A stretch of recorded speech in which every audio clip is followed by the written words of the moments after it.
Good morning, everyone. Thank you so much for joining us today.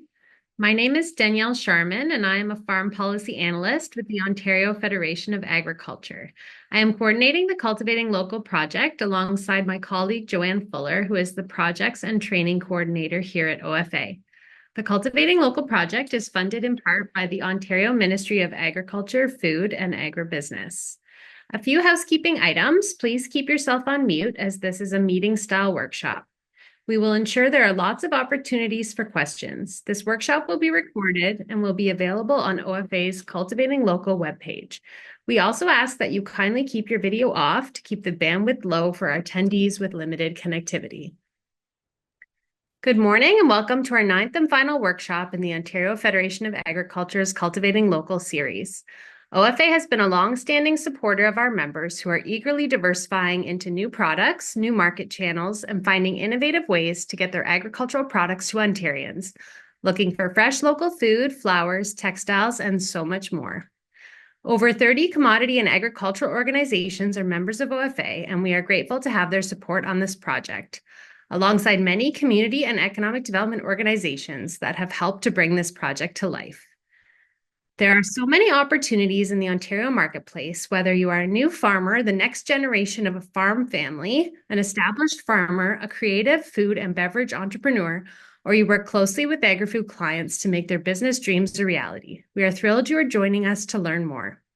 With so many avenues to get agriculture and food products to Ontarians, we hope this workshop series will enable you to consider which opportunities best fit your business and products and learn some tips and tricks from the many innovative farmers, food, and beverage businesses that have taken the leap to sell directly to consumers.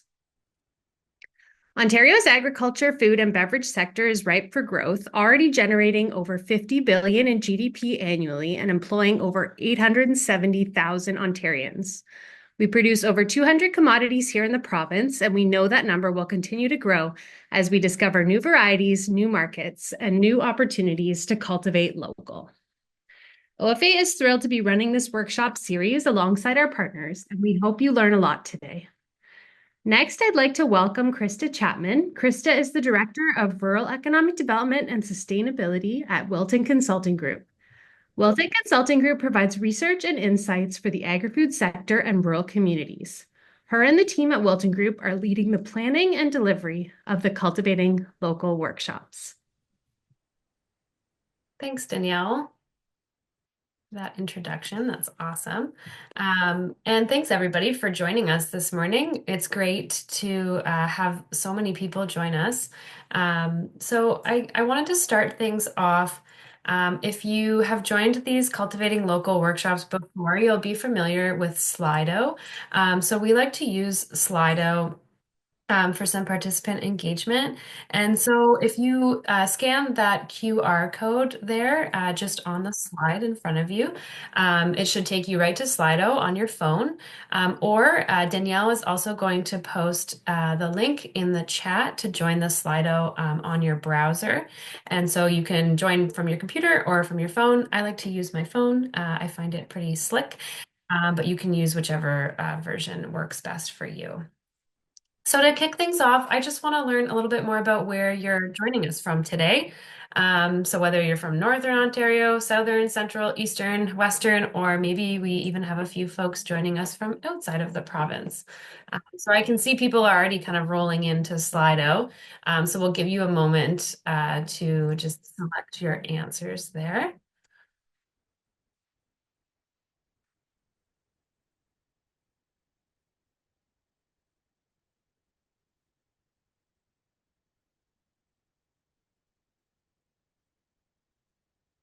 Awesome. Looks great. Looks like we've got a lot of folks joining from Southern Ontario, which is pretty cool. And then a good even split between Eastern and Central. Some folks from Northern and Western. And from outside of Ontario, maybe we have some farmers joining remotely from other parts of North America. Awesome. Look at that. That's great. Lots of folks from Southern Ontario and Central. Maybe some good opportunities for beyond food in some of these places. Really great. So continue to join Slido. That QR code will stay up on the screen there as we roll through, and you can use the hyperlink in the chat as well if that works better for you. So next, I want to learn a little bit more about where you're at in your journey of selling products direct to consumer. So far on all of our workshops, we've had a good split of folks who aren't established yet or just kind of dipping their feet into the research, learning a little bit more. Some are more in the early days of selling direct to consumers. Others have been doing it for a while and maybe here to share some of their expertise today, or are here to learn about a specific part of selling direct to consumer. And then we have a lot of folks often who join just because they want to learn a little bit more about it. Maybe you work with farmers in your work, and so you want to arm yourself with some knowledge to support farm business development. So that's great as well. So it looks like we have a good number of folks who've been selling direct for quite a while now, and maybe we have folks who've been selling direct for a while but haven't moved into that beyond food space. So really cool to see lots of people here in different stages of their farm business. Good number of people who are here to learn more about it. Some are in the early days, which is great. So looking forward to hearing more about that. And then others maybe not established yet, but just kind of starting your research. So I hope that this workshop is a help to you on the beginning of your journey as well. So next, I want to learn a little bit more about maybe some of the challenges or the hurdles that you might have encountered so far in your selling direct journey. If you don't already sell direct, maybe it's something that you want to learn a little bit more about. If you're not a farmer and you work with farm businesses, maybe you can comment on a question that you've been hearing from farmers in your area or farmers that you support in your work. So whether it's, navigating planning policies or managing visitor expectations, maybe you have staff, some of those challenges might come through. So we'll give you a couple moments to type there, but just in one or two words, feel free to share some of those. Patient acquisition, interesting. Marketing, lack either the time or the funds to support good marketing. Yeah, that's a good point. It can be expensive to venture into that marketing space. Reaching consumers, marketing further out than, yeah, just your immediate community. Great point, especially if you're in a more rural or remote place, how to reach the consumers in other parts of the province too. Take away time for producing to generate sales and marketing. A lot of marketing. Yeah, that's a great point. And we've certainly heard that throughout the workshops. Planning departments. So yeah, ensuring that you are up to speed with any of the planning policies or requirements that might result from changes on your farm business. That's important. How to communicate with customers, maybe a little bit of managing customer expectations there as well. It's a really good point. Rules and regulations, also a great point. Sourcing the manufacturing for your products. That's a really good point. And we can work some of these comments into the conversations today. So this is really helpful. Just looking for more ways to promote agritourism and the opportunities that may exist that we aren't taking advantage of. Really interesting. Packaging and transport. So again, looking at the value chain piece there, streamlining processes, delivery from remote locations, messaging, and again, that customer, managing customer expectations. And I think our first presentation will hopefully help with some of that conversation. Remaining competitive in pricing. Yeah, complexity of setting up online sales and the lack of interest from locals. So again, that marketing piece and also, spreading out your marketing, not just within your direct local area, but further across the province too. Pricing, great point, and how to find alternative markets for non-food products. Yeah, that's a great point, and I hope we can get to some of these comments today. We have a really great lineup of speakers here to talk to you about some of these things. So this is great. Yeah, a couple more that have rolled in. Getting farmers to value wool and spend to have it processed in our mill. Yeah, and then convincing customers that local will cost more, but it's worth it. So yeah, really great points, everyone, and thank you for that. We'll use these comments to inform the conversations coming up today. So this is really awesome. We're going to use Slido throughout the session today. You'll see on your phone or your browser that there's a Q&A tab on the left-hand side of your Slido screen. It's the same whether you're on your computer or your phone. To ask questions during our panel sessions, it'd be great if you could click that Q&A tab and you can answer or enter your question there. You can enter your questions anonymously. That's the default setting, or if you wish, you could enter your name as well. Feel free to also monitor that Q&A area, even if you don't have any questions yourself. You can like different questions that are in there, and it'll just bump the ones with higher likes to the top, so we can do our best to get to as many questions today as possible, but that way we can kind of prioritize the questions that people want to see answered. So thank you in advance for your participation in that. So you can just leave that Slido open throughout the day, and we'll monitor it when we get to the Q&A sessions for each of our sessions today. Awesome. So now that we've learned a little bit more about all of you this morning on the line, I'm pleased to introduce our first speaker, who actually was unable to join us today, but she has so kindly pre-recorded her presentation for us, and I'm so glad she did. I think you'll find a lot of value from it. So Dr. Alicia Reen joined the Department of Agricultural and Resource Economics at the University of Tennessee, Knoxville in July 2020. She's a Minnesota native with a background in specialty crop marketing research. Her research and extension programs focus on consumer behavior, willingness to pay, and perceptions of specialty crops and niche products. She's interested in addressing how people perceive products, interact with them, and the best marketing strategies to add value for customers and businesses alike. She uses eye tracking technologies and applied economics to generate actionable insights based on topics of interest. Her current research topics include plant benefit information, native plant perceptions, alternative pest control methods, e-commerce, point of sale information, labor, and the economy. So we're very lucky to have her presentation recorded here. So I'll hit play on that and enjoy.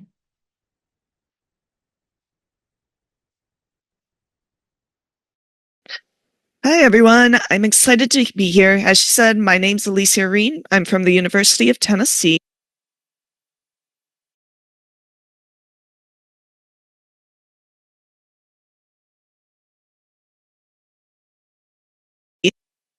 And my background is looking at consumer behavior and ways that we can generate value for businesses and customers.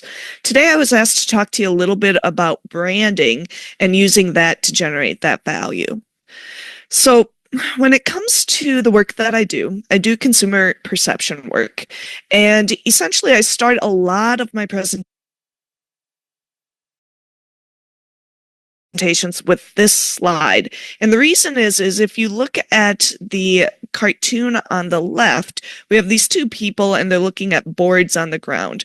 The person on the left sees 4 boards, the person on the right sees 3. And the thing is that looking at them, both of them are correct. It's just they're looking at it from a different perspective. So if you are trying to sell boards to the person on the right and you say, I have 4 boards for $25, they're going to tell you, no, you have 3 boards for $25. What's going on? And the point there is that if you don't quite align with their perceptions, it can be a challenge to really engage them and get them involved and interested in your products and services. So we're essentially operating under this idea of customer perceptions are our reality, and thinking along those lines, how do the customers perceive your brand? And how can we improve their experiences to generate loyalty? So we all know about brands, right? They are everywhere. They're essentially a name or logo that sets apart or distinguishes a good or service of a business from their competitors. This image, we've got a lot of national and international brands. One of my favorites to just talk about in terms of awareness is Nike. You can see the little swoosh down here in the corner. You don't need to see the Nike brand name in order to know that's Nike, right? And we all know it's athletic apparel, it's shoes, it's all performance based. But that's also a very well-known brand, right? So we know it without having the name. If you have a lesser known brand, that's where it's important to bring in that that name and reiterate it so that the customer is aware of what they are looking at and what they're getting for that product. So let's use the lavender industry as an example here. And these are just a couple brands that I pulled from Google Images, and I copied them here because this industry is very interesting and it's unique compared to a lot of the other industries I work with. I work with a lot of specialty crops, but with this industry, they are uniquely positioned that increased awareness of lavender and lavender products, increased interest in those items can benefit everyone, right? So it's a rising tide raises all ships. Anything that can increase that awareness and that interest amongst the customer has a benefit across the entire industry. And if you look at these brands, we can see several consistencies. One, almost every single one of them has those lavender flowers, right? So it's reiterating this is the product that we have. This is core to our product portfolio. A lot of them have the purple color, the lavender color, right? So it's reiterating that brand message. And what's interesting too is if you look at these, many of them say something along the lines of farm or grown or field, again, kind of reiterating that message of being caretakers of the land. Some have little barns or other rows of lavender in the fields, just again, connecting it back. So each of these brands really highlights this industry's connection to what they're selling, and it reiterates it in that customer's mind, even if they're not clicking into like a website or anything like that. It's readily available to that customer here just looking at these images.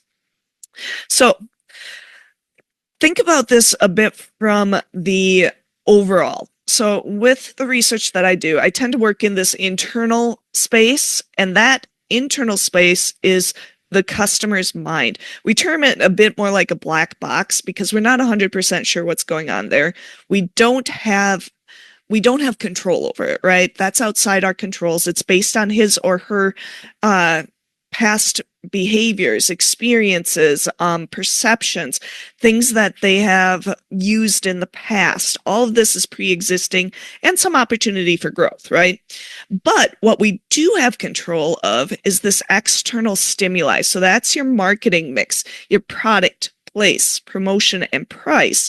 If we use every single element of that as an opportunity to reiterate our brand and our message, that can influence that internal mindset that that customer has. And in turn, all of this results in this response, right? So it can be the product they choose, their purchasing decision, and how they feel afterwards. So that post-purchasing behavior. So when you think about your brand, which I have on top here, this has touch points in all three of these areas. So the marketing mix, including that logo, including consistency across those different touch points in that external stimuli. In terms of that internal, this allows us to regulate and kind of set realistic expectations and perceptions, right? We're communicating that this is what our brand has, this is what our product does, so that that customer's expectations are set in a realistic place rather than relying on their own expectations and perceptions, right? We want them to be realistic because in turn, this influences that response of did they buy it and were they satisfied with that purchase? Now, one of the key things here, though, is that what we're aiming for is loyalty amongst our customers rather than just satisfaction. And I'll get into that here in a few slides. But the point is that we want to drive loyalty up. And then the reason that matters is that ultimately this is a big area for growth, right? It can increase profitability and drive growth because what loyalty is it's a willingness of someone to make an investment or personal sacrifice in order to strengthen a relationship, meaning that the product may not be the most convenient. It may not be the least expensive. However, they are willing to put in that extra effort, those extra resources, and pay for it in order to obtain that product again and again and again. They are repeat purchases, meaning that you don't need to spend extra money to increase customer awareness. Rather, they are coming to you because they have that experience, and then they're willing to turn around and recommend it to their friends and family. So it's free advertising, right? Second to the last here, they are often willing to pay premiums for that brand because they already have that experience and they think that it's worth the money. And the last one is they're resistant to negative information and forgive failures. Failures happen to all of us, right? But if they have this existing expectation that this product performs in a certain way, they are more likely to be forgiving of that and give it multiple more chances, which gives you the opportunity to fix it and build that relationship and drive those repeat purchases. Okay, so this is kind of the, in a nutshell, this is what's important in terms of loyalty. However, there are two things to consider here too, are satisfaction and delight. So happy people are satisfied. And satisfaction essentially means that people have existing expectations, right? If you think back to what we were talking about, they expect a product to perform in a certain way, right? And so if their expectations are here and the product performs to those expectations, they are satisfied with that product. And that's great. However, satisfaction does not drive loyalty. Rather, delight drives loyalty, and this means that people are more likely to purchase that product again. So, delight, with satisfaction, their expectations are met, right? Delight is something extra that bumps it above that satisfaction. It can be joy, it can be surprise, it can be happiness, it can be something that just has that positive extra oomph factor. And that's what drives loyalty and repeat purchases. So satisfaction's your bare minimum, but you really want to drive for delight. Conversely, there's the term regret, right? And that's when they have these expectations and the product fails to meet those expectations. So if we can manage those expectations using our marketing mix and our brand communications, then we can minimize regret by making realistic expectations and go further and foster delight. All right. So I've got a couple slides here talking about how we foster delight. And the first thing that we have to think about is our value proposition. Now, many of you probably already have your value proposition. If not, brainstorm about it a little bit and think about what is it that's unique to you. So the value proposition itself is a full mix of benefits that the company promises to deliver to current or future customers who buy the product or service. It's composed of three different elements: the brand, the product, and the experience, and all of them come together to provide that unique set of benefits. And it's important to be clear and direct, be aspirational, right? You're something that people want to reach for.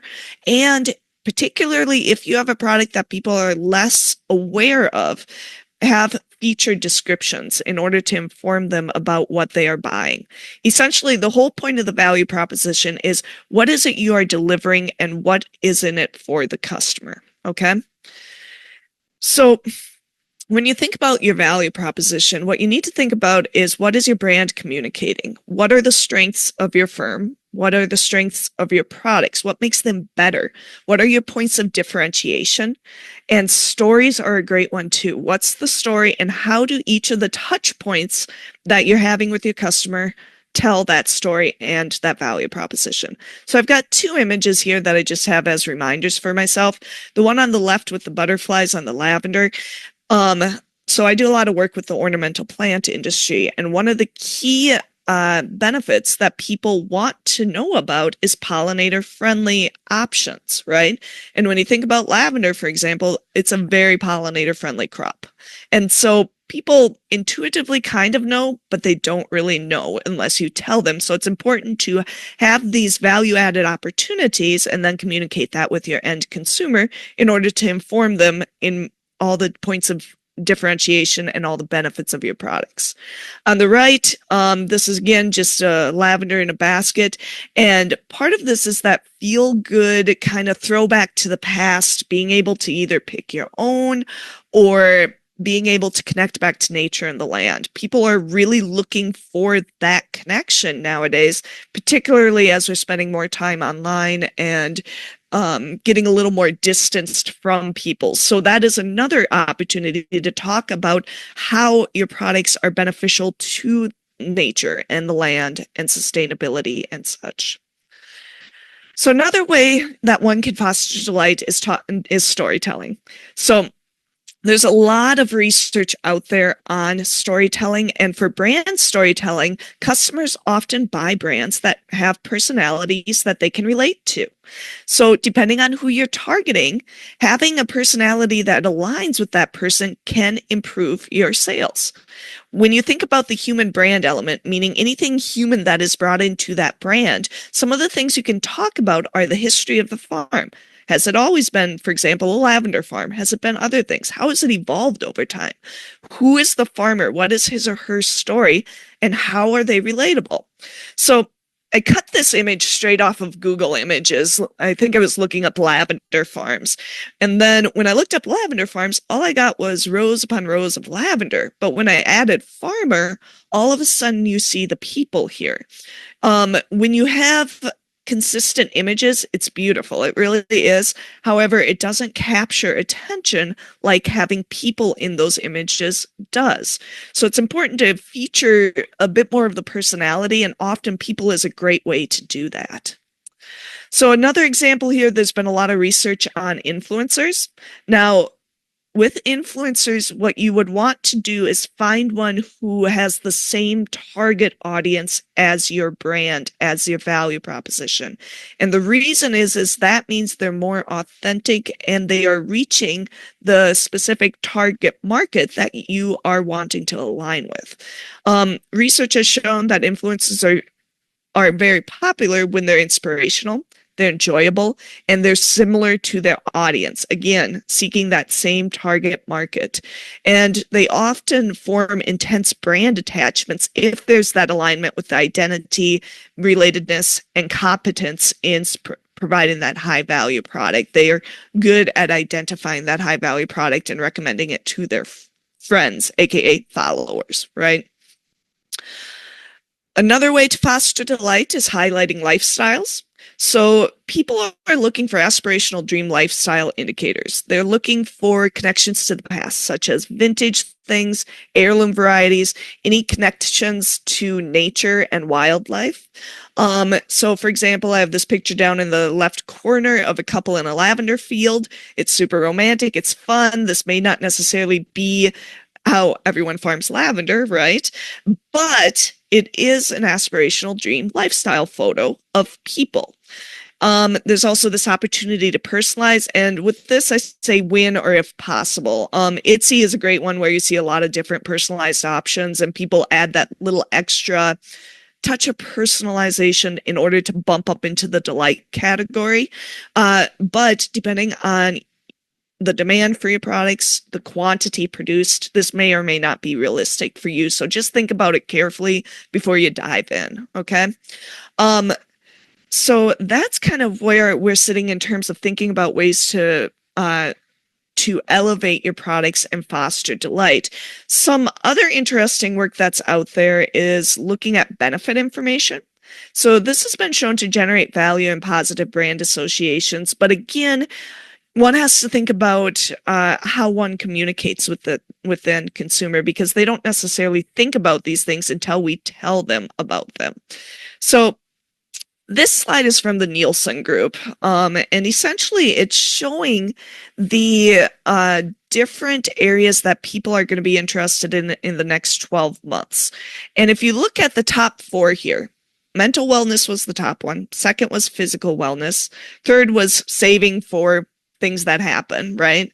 And then the fourth was stress management, relaxation, and sleep. So thinking along those lines, people are really focusing on the wellness trend. And we see this more so among millennials than any other generation. So this is important information to think about, and think about how your brand and products can align with these areas of interest. So again, thinking about this from the plants side of things, there are a lot of research studies out there talking about the benefits of interacting with plants and nature. These are 4 review articles. There's been a couple more since I first pulled this slide together, but they just talk about the emotional and mental health benefits of plants, the physiological health benefits of plants, the social benefits, and other information that's readily available to folks. If you want any of these PDF articles, feel free to email me. I'm more than happy to share them with you. But essentially, these authors went through all of the health literature, the physical therapy literature, all of that stuff that's out there, and put all of the benefits of plants into these review articles. And the reason that's important is that if you were selling ornamental plants or an experience out in nature, there may be marketing messages that resonate with this scientific literature that, again, that end consumer, they may feel the benefit, but if you don't tell them about it, they may not necessarily think about it. All right. So we took this idea and we did a lavender plant benefits study back in 2023. So we had all of these different benefit categories: cognitive, social, physical, emotional, environmental, aesthetic, educational, and economic benefits. And we had this small lavender plant as our example plant, and we asked our participants, we had about 435 people from across the United States participate in this study. And we asked, okay, what would be the maximum amount you'd be willing to pay for this lavender plant in these different benefit contexts? And the mean willingness to pays are presented here.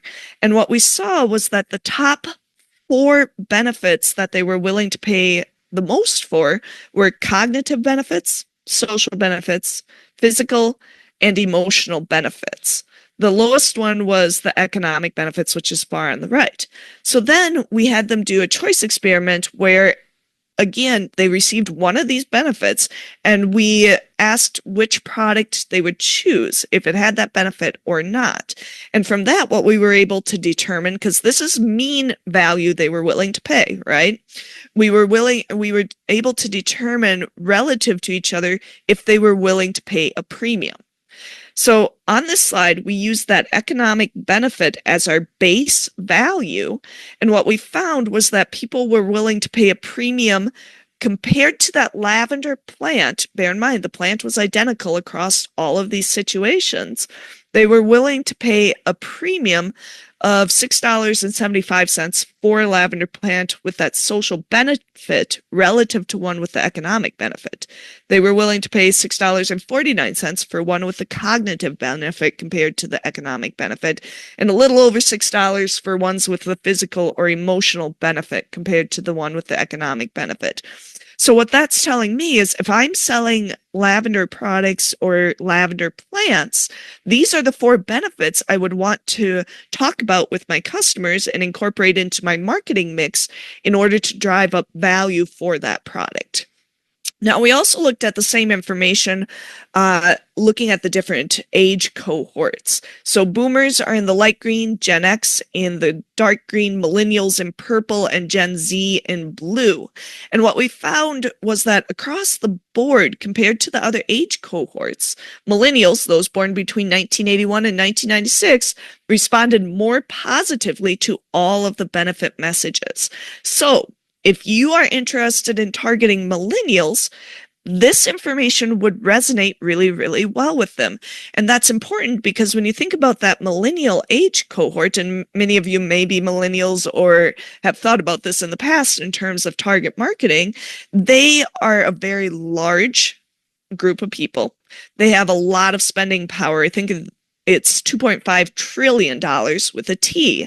They have come into their own in terms of having disposable income. They make about $71,000 household income annually, but they spend $70,000 of that. So they are high spenders, and they have small children. So particularly when you think about these benefits of these products, having small children, it's added benefit, right? An opportunity to relax, be social, all of this stuff, right? So anyway, Point being is that millennials are a good group to think about in terms of target marketing strategies. And when you talk about benefit information, that is one that resonates well with them. A resource that you may or may not be aware of is Google Scholar. And Google Scholar is essentially a Google search engine, but it's purely for peer-reviewed scientific literature. So I took a screenshot here and I said, since 2020, how many lavender benefit articles are out there? And it gave me all of these. It actually gave me over 18,000 peer-reviewed scientific journal articles. You can change this search to whatever works for you. But then you can click on them and get the article itself and just read the abstract information in order to think about what you could use in your own context and your marketing efforts. All right. So Google Scholar is a good information source when it comes to research that's available to you. All right, so I want to wrap up with just a few key insights. The first is brands communicate that value proposition, right? So think about what is unique to your company, what is your value proposition, and how are you communicating that? And how is your brand communicating the value proposition across all touch points? You want that consistency, you want those key points to come across every time that customer interacts with your products. People need to hear something about 7 times before it actually sticks. You will feel like you're repeating yourself, but that's okay. That's the point. You want them to look at your product, look at your brand, and think, oh, that means X, Y, and Z. Okay? Second one, understanding customer expectations and exceeding them is a great way to generate delight. And delight is what drives loyalty and repeat purchases. So you can use your marketing mix to set those expectations, and then you meet those expectations to generate satisfaction, but you want to go above and beyond in order to bump into that delight area. And that's where you get the loyalty.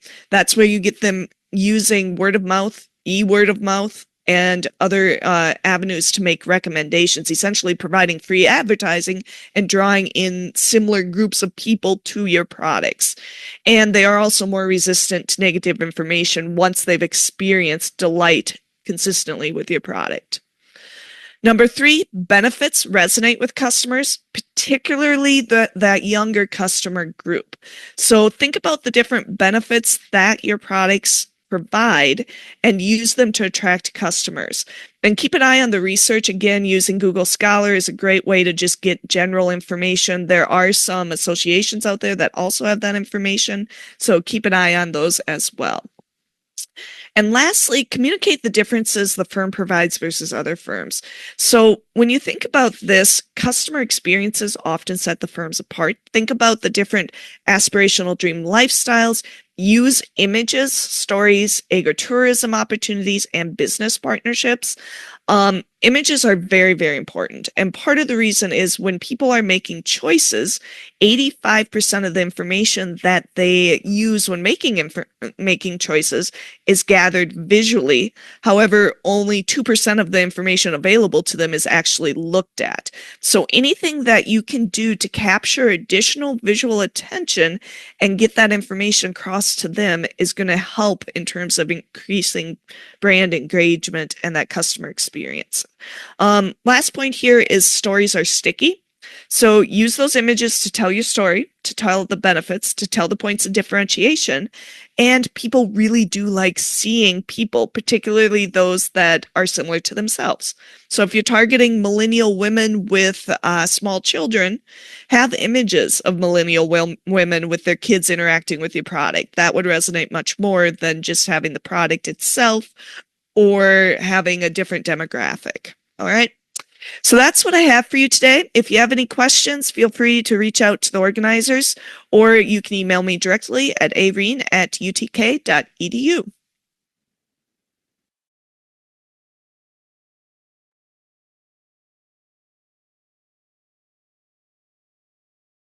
Excellent. Well, that was a great presentation. Again, unfortunately, Dr. Reen is not on the call with us today to take questions.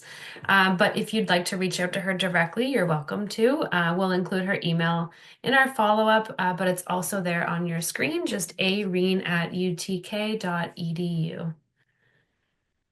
Wonderful. And I hope everybody found something of value in that presentation. I know she used the example of lavender there, which is great, but hopefully a lot of great lessons for other non-edible products as well.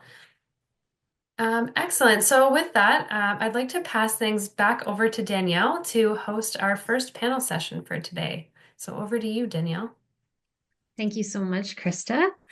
And I would like to introduce our panel session of the day. So please welcome Romy Schill, Mark McGowan, Mike DeGagne, and Janice Harris to our panel today.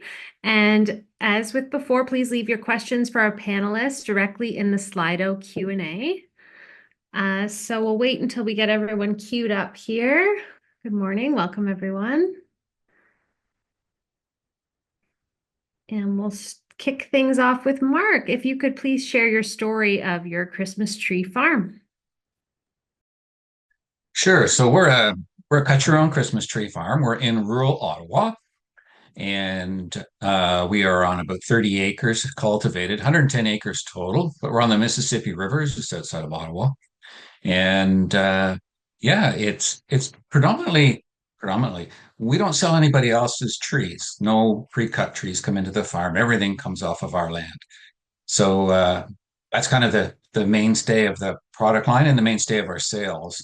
And then, of course, one of the shots there, you see our wreath shop. We make wreaths on the farm with our own products, and we sell lots of other local products inside our shop as well.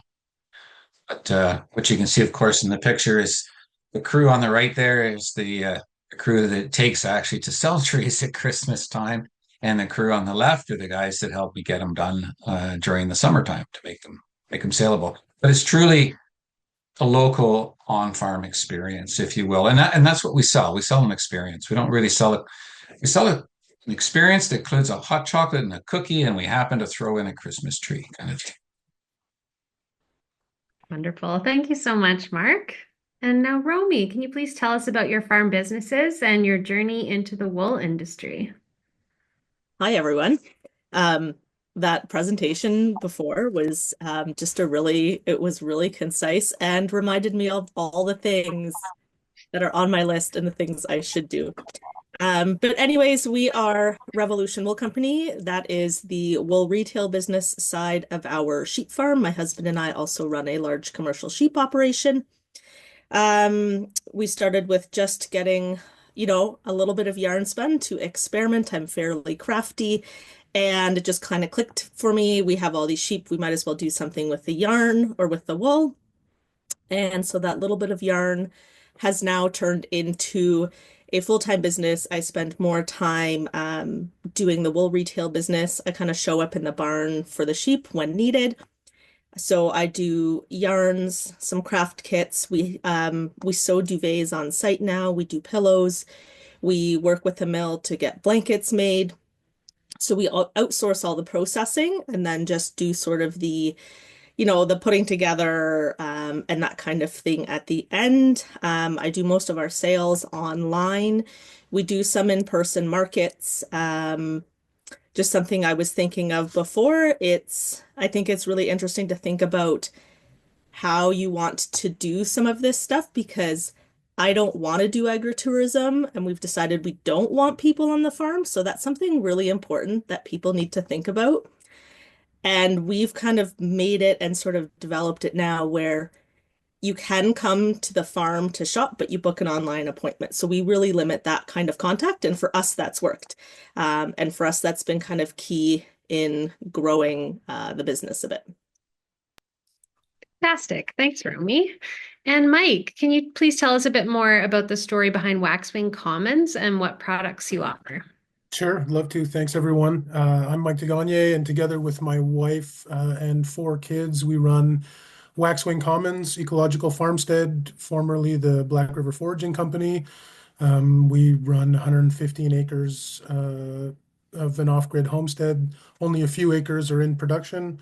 Almost all of what we do is to create value-added herbal-based products that we either grow regeneratively on the farm or we forage within, I would say, 20 kilometers of where we are here in Timmins. We don't do artificial, we don't do preservatives or additives, things like that. most of, looking at the presentation that we just had, most of our branding is actually about our story and about the why we do things, which is largely started based on our need to provide food and resources to our family, and to be able to do that and afford that on what we were making with 4 kids was unmanageable. So we started growing ourselves. We wanted to turn that into a business. We found that unmanageable. So almost all of what we do is based on value-added products. We started with small local markets only around the winter time. We grew into online sales. We have a good social media and website that my wife runs really, really well. Last year, we grew into a part-time retail space, running a consignment store for us and other similar makers, as well as added some sort of out of Northern Ontario sales at the Royal Winter Agricultural Fair in Toronto and the One of a Kind shows this year. And basically have turned this into, taken it from what was a part-time addition to our full-time off-farm jobs to where this is potentially going to be a full-time job for both of us this year, certainly one of us.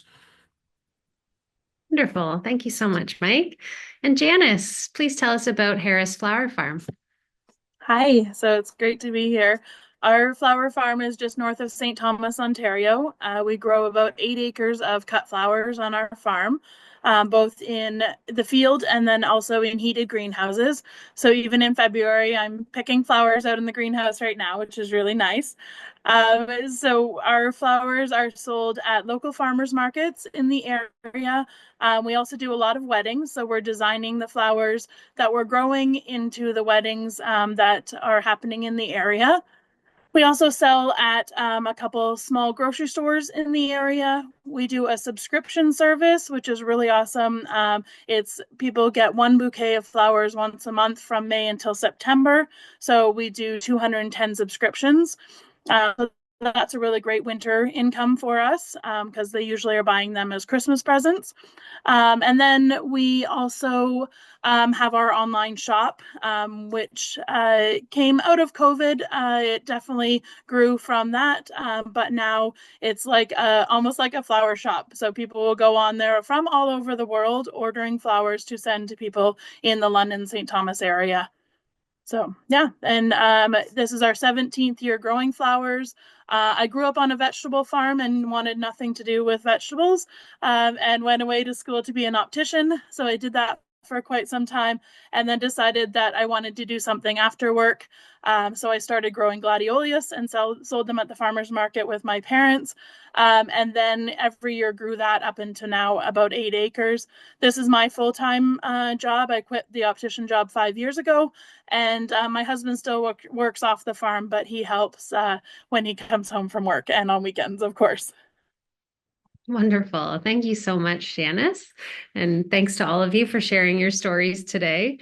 So we'll kick it off with, I'll ask maybe Romy first, and then maybe you can take turns as you see fit. If you could share one strategy that helped you get from where you started to where you are today.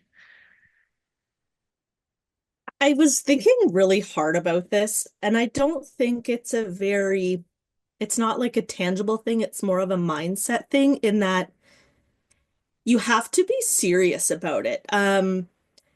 I think there's a lot of people who try, they'll set up a stall at a farmer's market. They'll sell some meat out of the freezer from their farm and that kind of thing.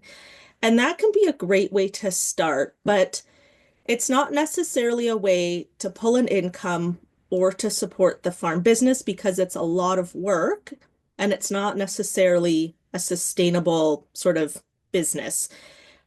But it's a great way to start. But you still at some point have to decide, I'm going to do this. I'm going to invest my time. I'm going to invest my money. And this is going to be the thing. So I think that is the strategy. You have to be in it because otherwise it's too expensive. You won't like it or whatever. So that's my bit of advice for that. I can just jump right in with what Romy was saying. I think you hit the nail on the head for us. I mean, we have an apiary, cows, pigs, chickens, fruit trees. We've got prospector tents. We've got, all of these different things that change from season to season. What our customers come for and what we've built our all of our different businesses around is soil regeneration through sustainable agriculture. And by not, we do balms and salves and creams and all different kinds of great products, but what people know us for is soil regeneration through sustainable agriculture. And that has given us the ability to be diverse and shift and change, but always come back to our core values. What we do, that's our why. Everything else that happens is a byproduct of our why. The beeswax that comes out of our apiary is great. It makes a lot of our products that make the majority of our farm income. But the bees are there as pollinators so that we can grow our fruit trees, and we can do none of the things are really our main driving income. Some products do better in different seasons, and we have the freedom to shift that around. But what we did early on that I think certainly credit goes to my wife for this is we identified what our values were, why we were doing this. And every challenge, opportunity, success, it all comes back to are we working towards what that core value is? And that's what we've become known for, and certainly in our area. Yeah, I definitely echo both of those. They were kind of on my list of things that my points to say. The other thing is, I don't think it's a real word, but we say stick to itness.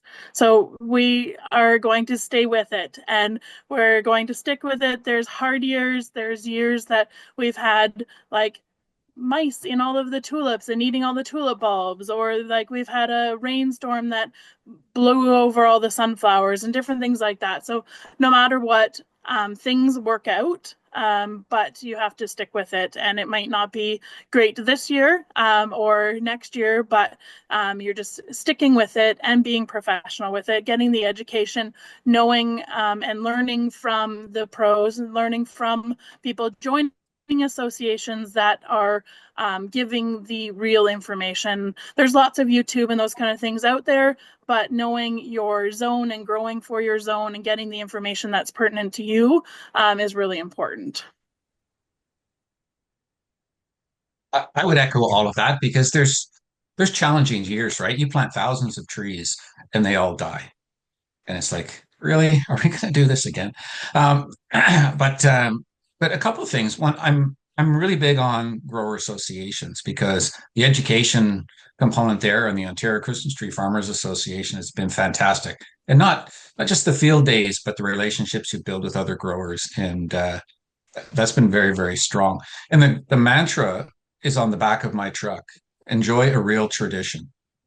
Uh, Referring to a real Christmas tree. And so I've got those logos all over my truck. They're all over our jackets. They're all over the kids we hire. They're all over their summer t-shirts and their winter hats and their winter clothes and their ball caps. And they're all over town because of that, because each year there's new kids funneling through. But it is all about that creating that experience. The experience is it. And we're fortunate enough that, Marcia and I, off the farm, we've been in the tech industry, but both of us have been kind of in the client service business, if you will. And I think after 30 years of that, we get that. And the people that help us at the farm, a bunch of people you saw in that string, a lot of those come from that industry. So it is all about an experience at the farm. And we do whatever we can to make that right. So if somebody calls me this afternoon and they say my Christmas tree is dropping more needles than we think it should, I say send me a picture, and I have a new tree on their doorstep, within an hour or two. So it's not, when things go wrong, what matters is what you do about it, right? And I think that's an important piece of the puzzle, but customer service above all else. Wonderful. Thank you. And we'll move right into kind of trends. So we're wondering what trends you've noticed are in demand for your customers. So what's kind of a hot product that people are really looking for, something maybe new and exciting? If it's, the same traditional, they've always been looking for Christmas trees, but if you've maybe diversified into something that you've noticed is trending, we'd love to hear about it as well. I'll say definitely within the wedding industry, couples are looking for locally grown flowers and unique things. They don't want to go into a florist and pick their bouquet that would be the exact same bouquet that you would get in February or August. They want the seasonality of the flowers. They want ones to know where they're grown and to be able to really look back on their wedding and say, that was a good snapshot of the day because of the flowers that were blooming. So we're definitely seeing that they want locally grown and in season, and they understand. They're asking about mechanics and how we are designing and what products we're using to design into. Are we using? Are we going to do an arrangement to go on their arbor that will be used for 30 minutes and then not used again? Or how can we repurpose things so that they can get the most out of them? So we're definitely seeing that they're looking for locally grown. Yeah, that's the big one. I think a lot of it stems from just over the last sort of 10, 15 years, the growth and customer awareness of local food. And now that's shifting into things that are, you guys all have plants, but even with wool, people want to know where their clothes are from. They're getting into things like, they're learning to knit again. They want to know how to mend clothing, things like that. So this idea of local, knowing how things work, connecting with where it's coming from, it's really important.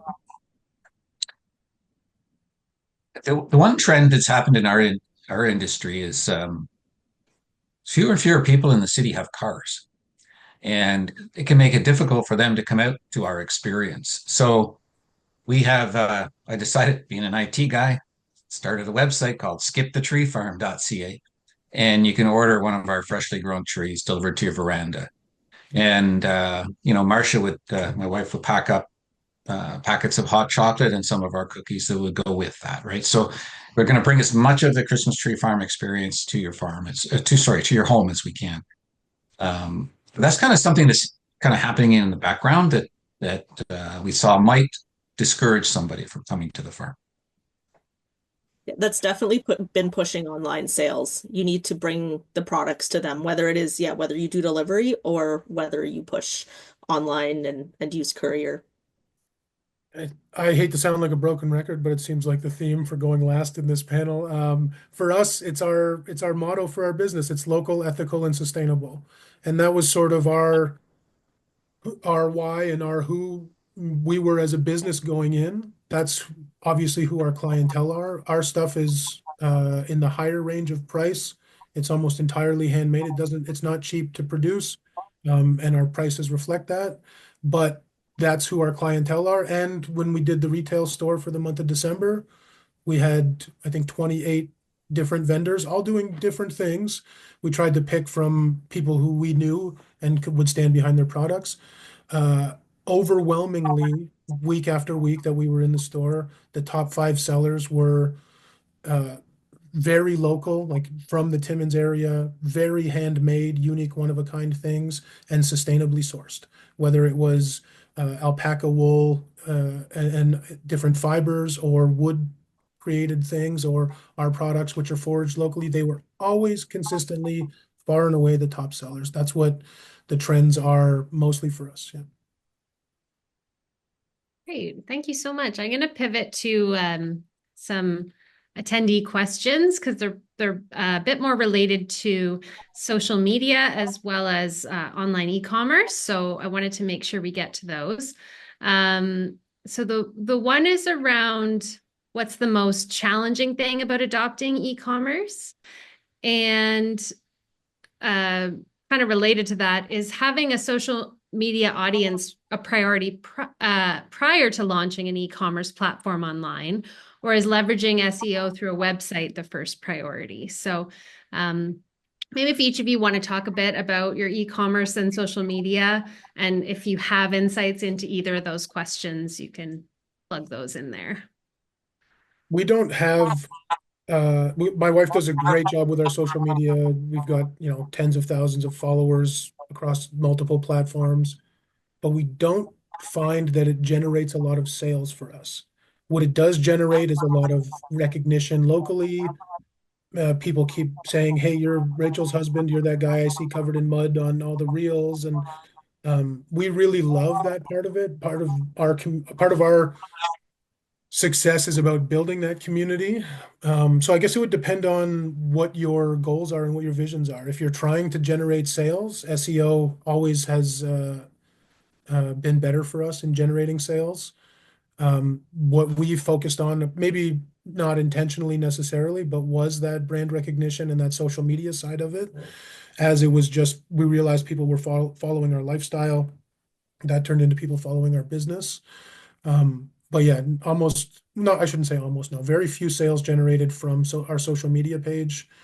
Most of it generated from SEO, but we focus a lot more on the social media because that's a big part of our story and what we do. Yeah, spot on, Mike. When I started, I was sharing a lot of stuff about the farm, and then I've split my social into my farm side and the wool side. And more recently, I've started working with someone to do Google Ads and SEO and stuff like that. And it was pointed out, which it's just one of these things on the list. Like, sure, I could look at analytics. I just never do because I'm doing everything else. But none of the sales on my website were coming from social media. So for me, I need to make the switch, and they're helping me do that, is I need to be on the top of the Google search. So when someone searches for a wool duvet, that's where I need to pop up because that's where people are going to find me. They're not going to find me on social media. That's not where they're searching for wool duvets. So it comes back a little bit to that, know your product. Who are you selling to? I'm not selling locally. I need to reach outside of my local boundary. So it doesn't matter if I'm, on social media is nice to share the story, but I don't really care locally who I'm connecting with because they're not necessarily my customers. So, yeah, that was kind of an interesting thing I kind of have been digging into a little bit recently. Yeah. Yeah, with us, flowers are very Instagrammable.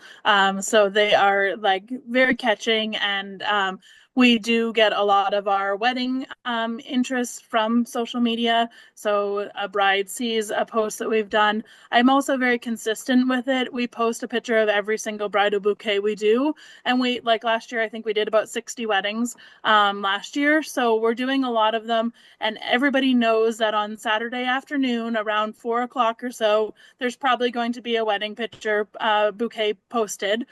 So we do have people that every Saturday they're just like right there and almost critiquing them each week. But it's really with that, we do find there is a lot of flow over that way from our Instagram. But I also the difference between Instagram and Facebook, I would say Instagram is our farther reaching. We do have a lot more, like I'm part of the Association of Specialty Cut Flower Growers. So I do notice that on my Instagram, I'm followed by a lot more flower farmers. So I have to also think about that way. What I'm sharing there, I'm trying to reach our customers because when I'm sharing something to other flower farmers, I might be telling them a whole bunch of stuff, whereas I want to talk to my customers there. Facebook, I find, is more local and our customers that see us every week at the market. I think social media has some value to us because we're selling an experience at the farm, and it gives us an opportunity, whether it's Facebook or Instagram, to get short videos in front of people to say this is kind of what goes on at the farm. Because somebody wants to you want somebody to part with $100 for a Christmas tree. You want them to understand kind of what goes into it. So I look at this as a great avenue to tell the farm story, to help people understand the effort that goes into production of a Christmas tree, and somewhat uh, help justify the cost, if you will. And I know Chickadee Farms is on the call here as well, and I know they spend some time in that space too, trying to promote their farm. Fantastic. Thank you so much for sharing all of that. So we've talked about online. So I'd love to pivot now to experience selling at artisan markets like the Royal and the One of a Kind show. I know both Romy and Mike have mentioned that. So, can you share some advice for farmers on the line who might be looking to sell up booths at artisan markets?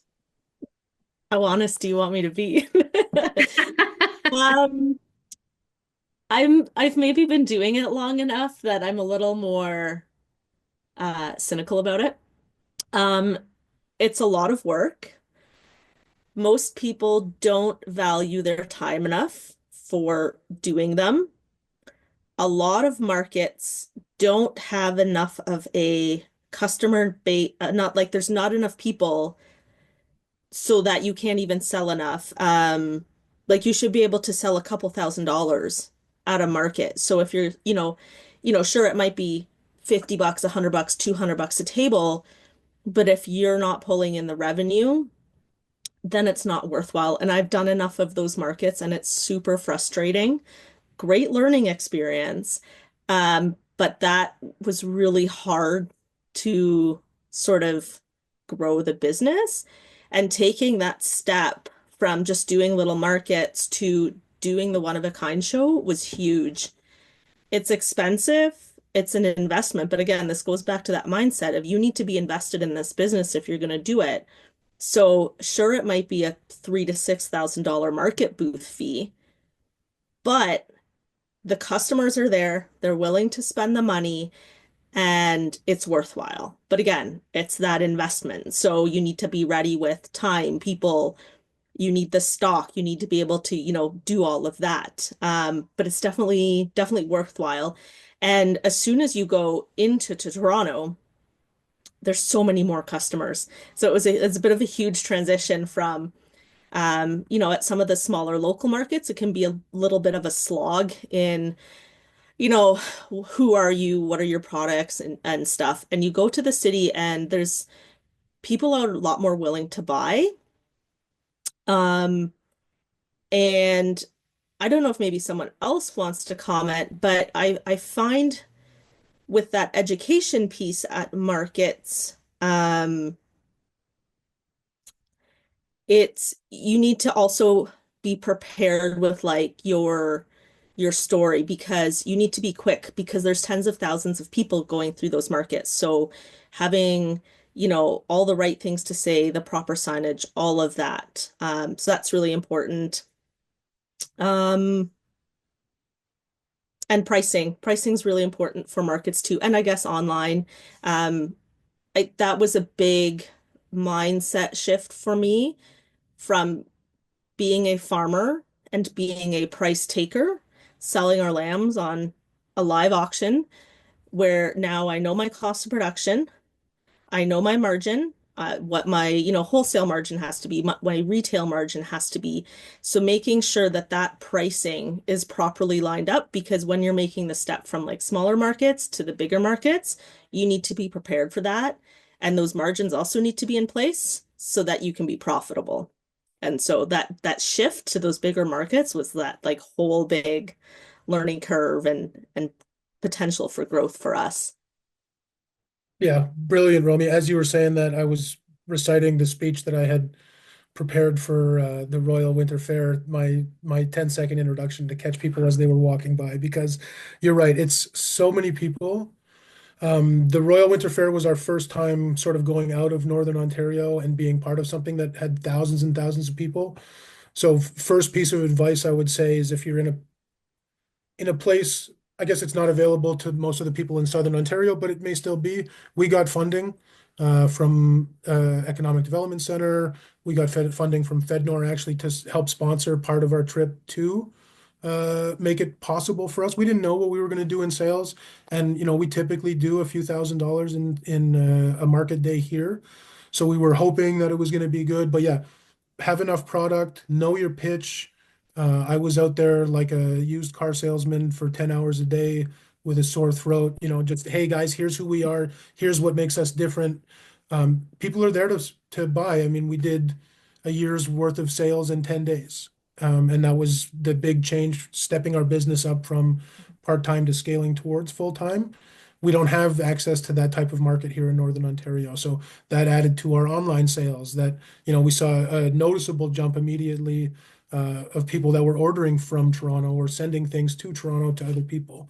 But we'd have never been able to do it if we didn't have the support from FedNor to help us get in the door, and then support from other people who had been there before. Find people who have done it. We want to share our experiences with you. We're more community minded than competition minded. And same thing with the one of a kind show. It's our first year doing it, so we got to share a booth with somebody else who it's their first year doing it. So we're splitting that cost, and just finding, like all of us in this call who are farmers or entrepreneurs, find a way to make it work, and talk to the people who have done it before, because most likely they're going to be friendly and not antagonistic about it. Yeah, I just thought it just reminded me when you're talking about the Royal, Northern Ontario at the Royal had this beautiful Agri-food cohesive pavilion. setup. Yeah. And that's amazing for you guys. I was at the other corner across from the coffee machine salespeople. And it was a bit of a damn, I should have known better, because you need to ask market organizers, who are the other vendors? Are they pulling in the type of customer that you want? Yeah. What are their expected crowds? Can they give you any idea of like what customers are spending at the market? Because if customers are just coming and they're going to buy, a basket of raspberries from the fruit farm, they're going to buy, maybe a pumpkin down at the other place or something, and then maybe some pastries to eat on the way out. That's not my customer. They're not going to drop $200 on a pillow and some yarn, right? So doing that kind of research is really important, because I felt a little screwed at the Royal because of where we were positioned. There was no cohesion with the other makers around us. Versus you guys in the Northern Ontario section, it was all well branded. It really brought in customers. And it had a bit of like a community feel to it, right? Like you guys all had sort of the same idea. Hey, we're from Northern Ontario. It's all from our farms. That type of situation wasn't set up anywhere else in that Royal situation, other than maybe they have the food section and they have like the horse vendors, things like that. So yeah, Even try and do that education about what is happening at the markets you want to go to. It's a great point, Romy, because even within the Northern Agri-Food Pavilion, I think there were maybe 20 vendors or so. We were originally positioned right across from somebody who was doing similar products. And even though we know them, we're friendly with them, we don't have any, like, we support the way they do things. We don't want people to have to decide if they want, their lavender product or our Boreal product. We would rather be Yeah. able to, speak loudly about our products, and they moved us. They were great about it. They recognized that Yeah. and said they will put you somewhere else. But yeah, And I it's think you can be a bit selfish in those situations, because you want to do what's best for you. Um, and yeah, if you're going to be positioned across from someone who's selling similar products or something, like you should feel comfortable asking market organizers those types of questions. And I've also at markets too, I'll reach out to all the booths around, be like, hey, I'm just in the booth next door to you, thought I'd say hi, that kind of thing. That's always really nice to do, just to, build a nice little community at those markets when you're there, and get more information and what everyone's experiencing. Thanks so much. That was very insightful. Now we'll pivot over to attracting people to your farm. So, for Mark and Janice, what tips or strategies have you leveraged to bring customers to your farms that have worked well for you? Yeah, we're just really close to St. Thomas. Like we're the first county road out of St. Thomas, so we are very close. So we do have we call it our flower cart is at the end of our laneway, and it's open on Saturday mornings through the season. Just down the road is a big subdivision, and there's apparently a Facebook group of that subdivision. And last year, when the flower cart opened on the first day, there was posts about Harris Flowers, the flower cart's open. We'll all go down there. So that's really great that way. We also, when we first put it up, we noticed that people maybe were parking on the side of the road. We do live on a road that's an 80-kilometer road. So within the first little while, we decided to make like a turn off of the laneway. So it's safer for people to come and get off the road to the farm. So we don't do too much at the farm necessarily. The flower cart is there. We usually have 1 or 2 times through the season where we'll invite people to come to the farm as like a walking in the flowers to see it, because everyone wants to see it for sure. So we'll do a little bit that way. We have done some design workshops at the farm where they'll come for an evening and we go out in the field and they pick flowers, and then we go back to the workshop and make an arrangement. So we do that. But we do still like to keep our family space a little bit. So we try and make sure that it's like regulated times of when people can come to the farm. Our farm has been a little bit different. It was a challenge early days because we're 30 minutes outside the city. So you're trying to entice people out to have that experience. So we did all kind of the usual things. Gave away a tree a day on a local radio station, it became part of a contest. And that turned into something quite significant, actually. So a local influencer on that show, I reached out to her and said, "You have to come to this farm." And so we invited her out. She now comes every year. She talks about our farm being open every year on the radio, doesn't charge us anything. And she's now walking around in a McGowan's Christmas tree farm jacket and toque.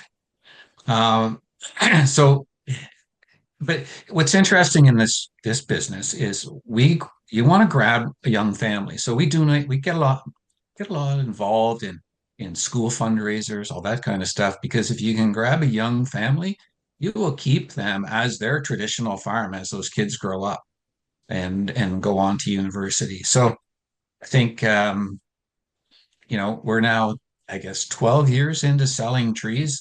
I don't advertise at all anymore. Not at all. Don't spend a dime. Don't have to. And the farm gets bigger every year. In fact, what we're worried about now is it's getting too big in that it starts to destroy the more intimate experience I have with all of my customers, right? So a customer now can come to the farm and they never see Mark, where they used to see me every time. I know the kids' names, all that kind of stuff, right? Where you make that personal, emotional connection to being part of somebody's Christmas.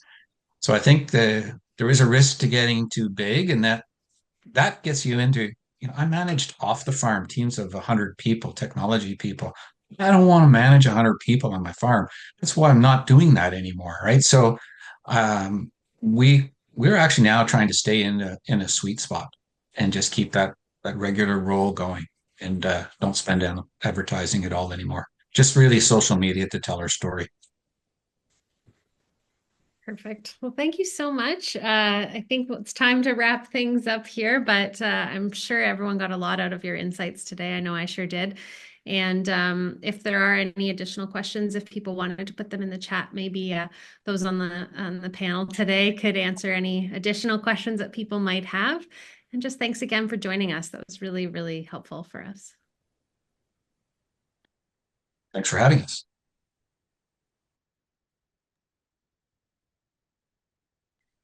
Okay, so we'll head on over to our next panel, and it will be supporting Ontario farmers, insights from agri-product organizations. So I have Melanie Kempers and Matthew Rowe joining me today.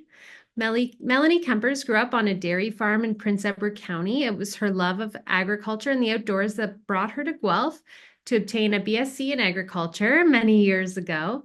Not really knowing much about bees, she applied for a summer job with the OBA Tech Transfer Program and stood amongst a swarm in her first week on the job. With that amazing experience, she was hooked. Melanie has been with the OBA supporting the beekeeping industry for 19 years now and still finds bees fascinating. She has moved into the role of general manager and works to help all beekeepers in Ontario, from those with 1 hive to those with 10,000 hives. And we have Matthew Rowe. He's the CEO of the Campaign for Wool in Canada and its parent organization, the Canadian Wool Council. Matthew also serves as the head of the Canadian delegation to the International Wool Textile Organization, the Global Authority for Wool Standards. Matthew is a graduate of Mount Allison University and is a recipient of both the Queen's Golden 2002 and Diamond 2012 Jubilee medals for his service to the community. In 2021, he was granted the Freedom of the City of London, UK, and membership in the Worshipful wonderful company of Woolman, the world's oldest wool guild. Please leave questions for Melanie and Matthew directly in the Slido Q&A, and we will try to answer them at the end of the panel. So welcome. Thanks for joining us today. And to kick things off, Melanie, could you please tell us a bit about your role at the Ontario Beekeepers Association? Sure, thanks, Danielle. So yeah, as mentioned, I started in the industry many years ago. Back then, I did a lot of research in honeybee management and good management practices, but recently moved into the general manager role. So in this position, I do a lot more of relationships with the government, with other organizations.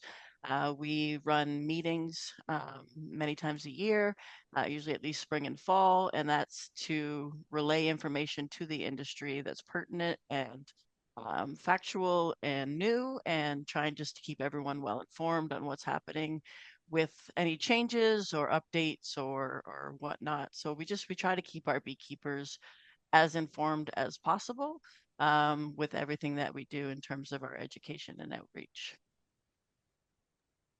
Fantastic. And Matthew, can you please tell us about your role with the Campaign for Wool?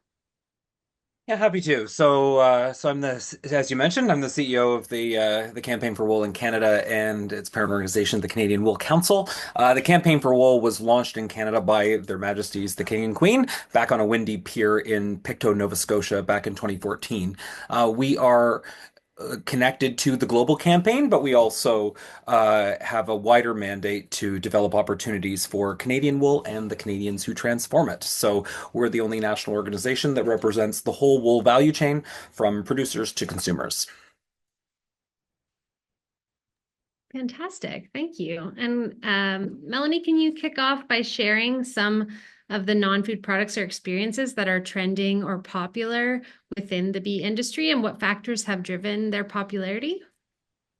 Sure, yeah. So yeah, with the beekeeping industry, we typically think honey, and obviously there's a lot more beyond that. A lot of the products that are non-food related can be mostly associated with beeswax. The biggest trend I've seen in recent years is the use of beeswax wraps, and this is mostly due to the movement of limiting single-use plastics and trying to get away from that to plastic kind of revolution. So, there was a lot of talk in the last panels about local and sustainable, ethically sourced, and all of that comes into play when we're providing these products that can be alternatives to what we're kind of normally used to. So beeswax wraps have become a bit of that trendy aspect of, they can be sustainable, they can be reused, they're biodegradable, they can be locally sourced, and that carbon footprint tends to play into the role of that in terms of you don't have to travel very far to get this product, and it didn't have to travel very far to get to where it needs to go. So we're kind of limiting that environmental aspect at the same time, and in terms of consumer trends and movement, a lot of that seems to play into that. So they want to be able to know it's not coming from another country, it's easy to get, it can be reused, and when you're done with it, it's not just going to end up in a dump site. It can biodegrade, or you can use it as campfire fuel. I've heard that a lot. People say, oh, my beeswax wraps are kind of on their life end. I now use it to start my campfire, and it's a perfect fire starter. So there's multiple aspects of use for this product. And telling that story can be part of that as well, right? So, like the last panel said, a lot of these products come with a story or a way of understanding its use and its benefits and its alternatives, and why it's important to see kind of that aspect in terms of that trend. So we have seen a lot of increase in the sale of beeswax wraps, and even a lot of kits to make your own. So the do-it-yourself component is kind of fun amongst the consumers as well. We've seen a trend for that as well. They want to be able to make it themselves, so you can sell kits. So some people have done that as well. They provide the beeswax and the resin and the instructions, and then you can choose the pattern of your choice and make them yourself. And then that aspect comes into play too. So it can be, a fun party to have, make your own beeswax wraps, and it also is something you can take home and use. It's a tangible item that you can then factor into your daily life. That's interesting. Thanks so much, Melanie. And Matthew, same question for you with wool. Yeah, well, much like beekeeping, wool production goes back to the dawn of human civilization. So, we're familiar with a lot of typical products like clothing, knitwear, things like that. And there's always, different trends in those areas. Interiors, of course, in terms of upholstery, carpeting. I think a trend you're seeing amongst consumers now is because we've had this really rapid period in the last, 15 to 20 years of the growth of fast fashion, just this explosion of synthetic fiber everywhere, and it often, manufactured under very poor conditions. Consumers want to know more about where their clothing is coming from, and the story of it, and what it's going to do to us, and what it's going to do to the planet. And so, natural fibers like wool have a great advantage because obviously they have these.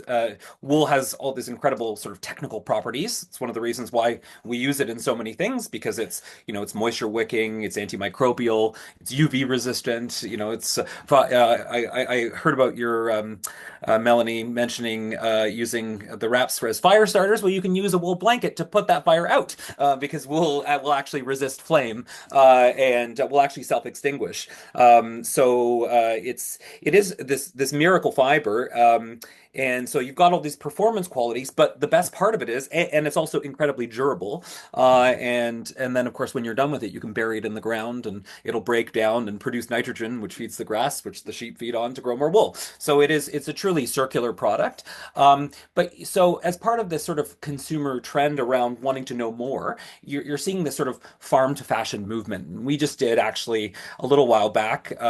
We have our spinning yarn speaker series. Apologies in advance for all the puns. I'll be peppering them throughout the conversation. But the speaker series this time around was looking at the Ontario fiber shed, and looking at a supply chain of from farm to closet, and all the steps involved in making that happen. Previously, we did a project with the designer Smythe to create, for example, a 100-mile blazer, where all aspects of that jacket were manufactured within 100 miles of the city of Toronto. So I think storytelling is so important as a trend now, and really understanding the impact that your product will have, because that's another great advantage of wool over synthetics is people might not realize, but every time you wash a synthetic garment, you're shedding microplastics, and those microplastics end up in the ocean ultimately. And about a third of all the microplastics in the ocean come just from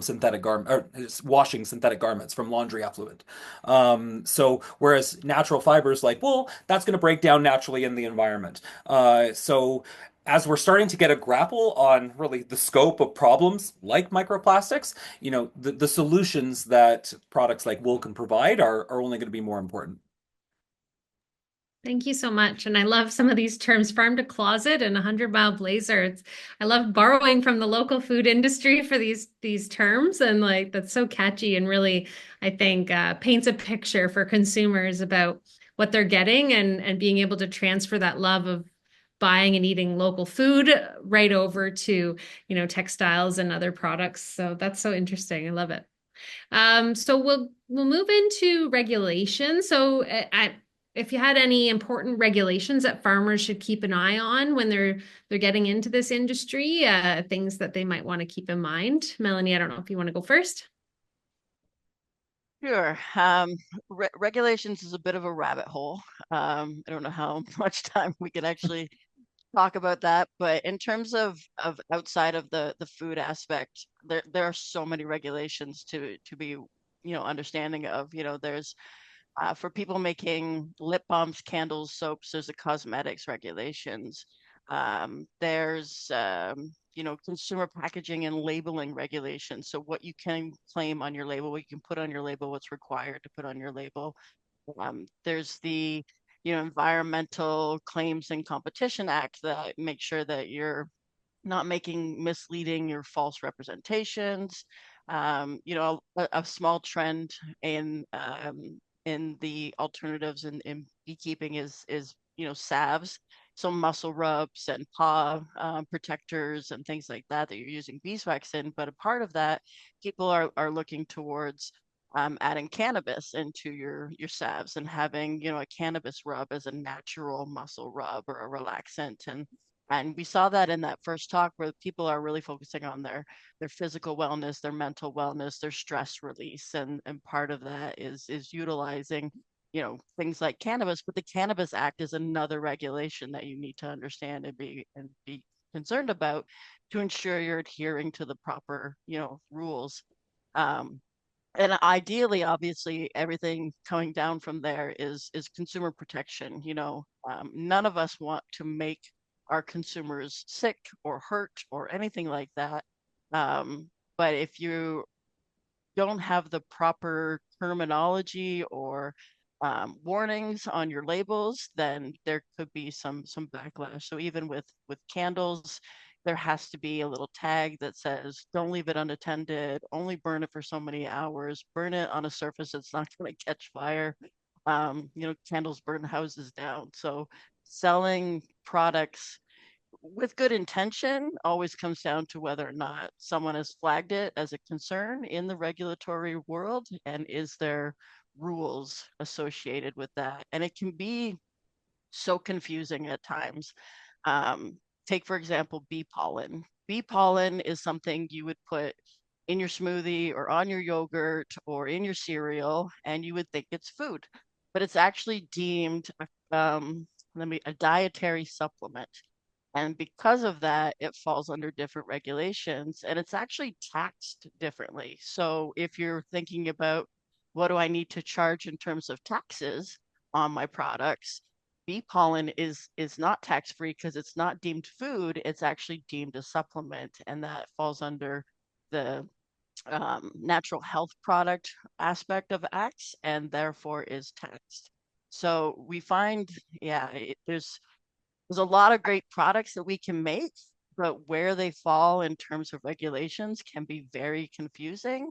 And if you aren't kind of following the right direction, you can get caught up pretty quickly in a lot of letters of non-compliance. So it's a bit of it's a rabbit hole, but I think you have to do a lot of preliminary research if you're thinking, okay, I want to make a cannabis salve. What does that involve? And really get into finding what those regulations are so that you're compliant from the get-go and you're not having to redo your label or pull your product off the shelf and reassess it so that you're ready to go before you put it out on market. And I think that's a great point when we're talking to farmers about diversifying. If you were just producing honey for consumption, for food consumption, and then wanted to diversify into other products, there's kind of a whole other slew of things you need to know. Even if you're just in one commodity, those products all have different elements to them. So I think that's a really, really great advice for those on the call. And Matthew, would you like to add something on the wool side? Yeah, well, certainly a lot of the same issues. You have check your labeling regulations. How you're positioning it in terms of how it's manufactured. Like knowing the difference between made in Canada and product of Canada, as one point. I think. And it also there's going to be again a rabbit hole of regulations depending on what your product is and what you are claiming that it will do.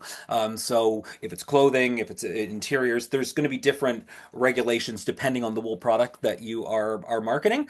We try to make it a little bit easier for a lot of our small producers and manufacturers and sellers. Our organization distributes every year hundreds of point of sale kits, which include postcards, signage, labeling, all of these things that have claims that we have all the sort of the scientific backup, so that you don't have to be unsure if you're making a claim that there isn't sort of the science to prove it, which is another thing of course you have to be careful of.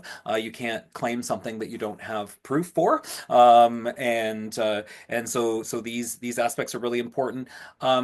looking at other forms of regulation. I know we contributed. I heard earlier a presentation about the Competition Act. That was something that we fed into as well. And you've seen actually circumstances in other countries where you have companies that are trying to steal the image of wool, but it's actually like a synthetic product, and they're really trying to deceive the customer into thinking it's a natural wool product, but really it's a synthetic. And so again, these are other things that sellers should be aware of, and you should be aware of in your for your customers as well. The code of practice for the National Farm Care Council is very important as well, especially if you're thinking of shipping abroad. Wool, of course, is a global commodity, and there are certain things that other wool industries do that we don't, that can be problematic for retailers. Practices like museling, which don't happen in Canada and are actually illegal in Canada. But you have to be able often to back that up and justify why that's the case. And, I followed the code of practice, which explicitly says that it's illegal, because there's retailers won't buy.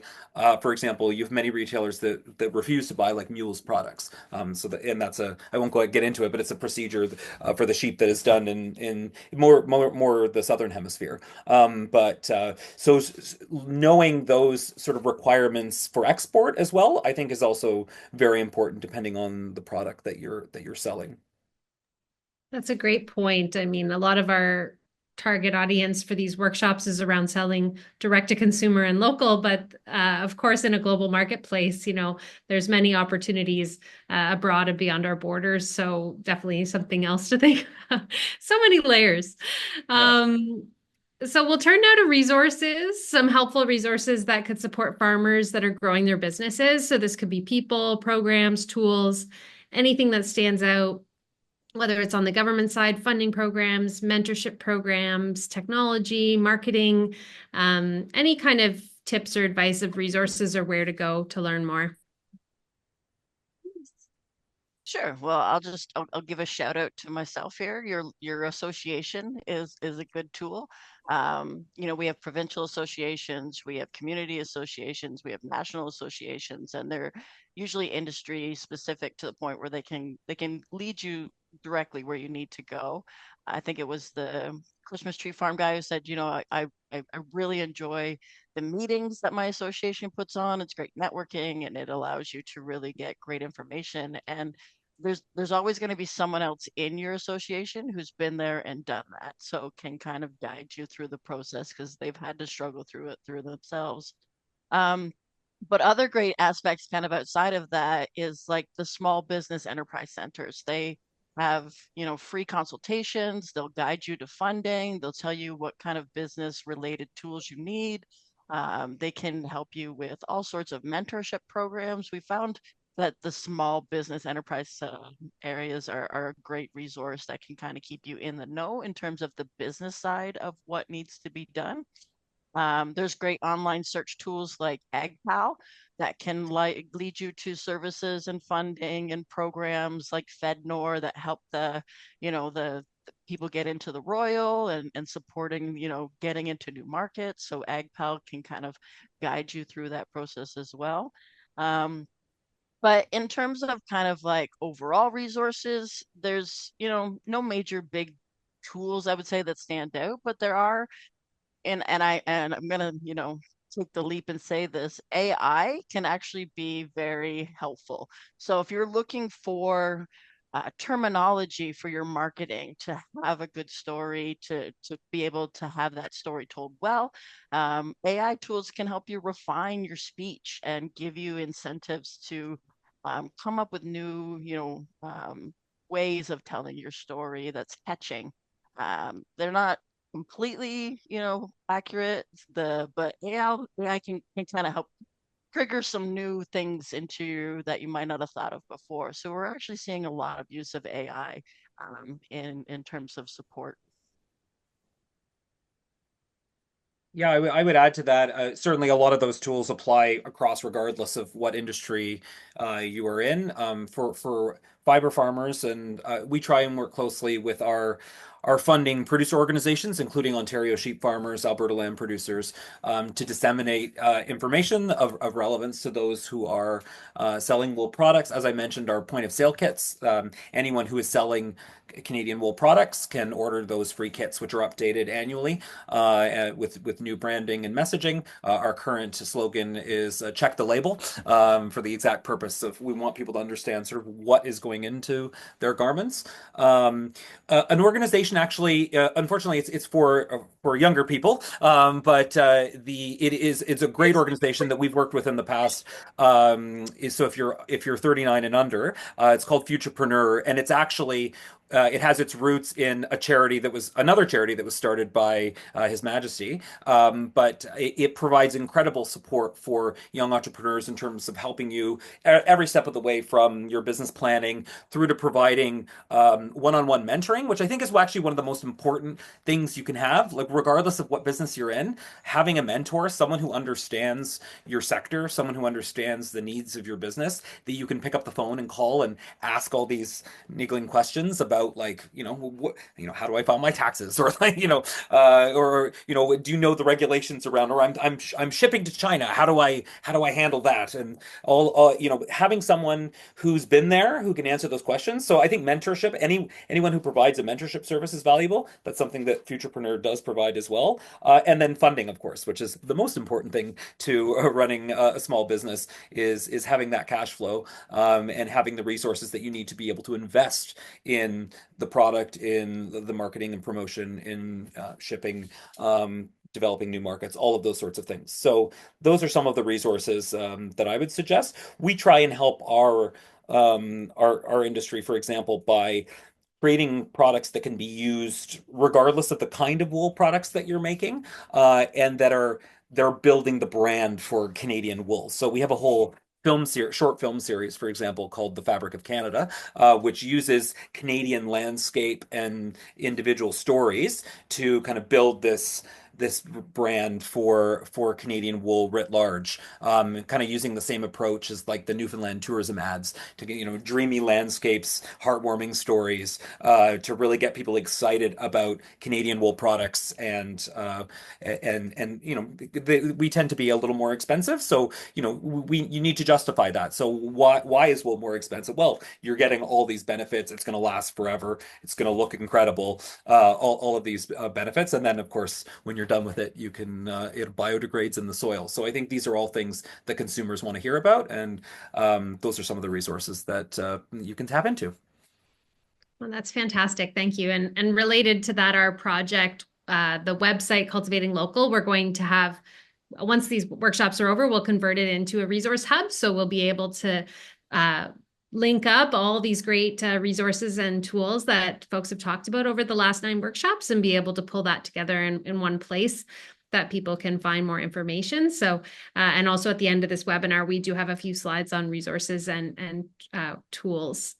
Okay, why don't we talk a little bit about ways farmers are reaching customers directly to sell their products in your respective industries? Melanie, if you wanted to go first.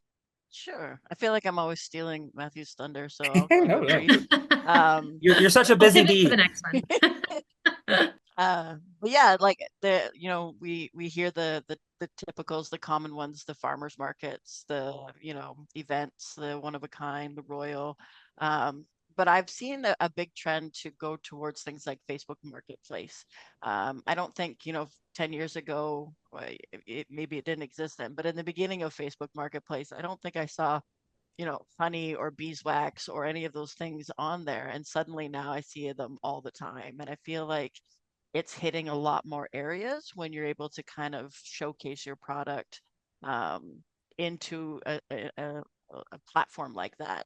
But a lot of people are also moving, yes, to online, like Shopify and whatnot, but it still has to come with that personal story. So I think you still have to have a lot of face to face with your consumers, but bring them in kind of through those different avenues outside of farmers markets and events.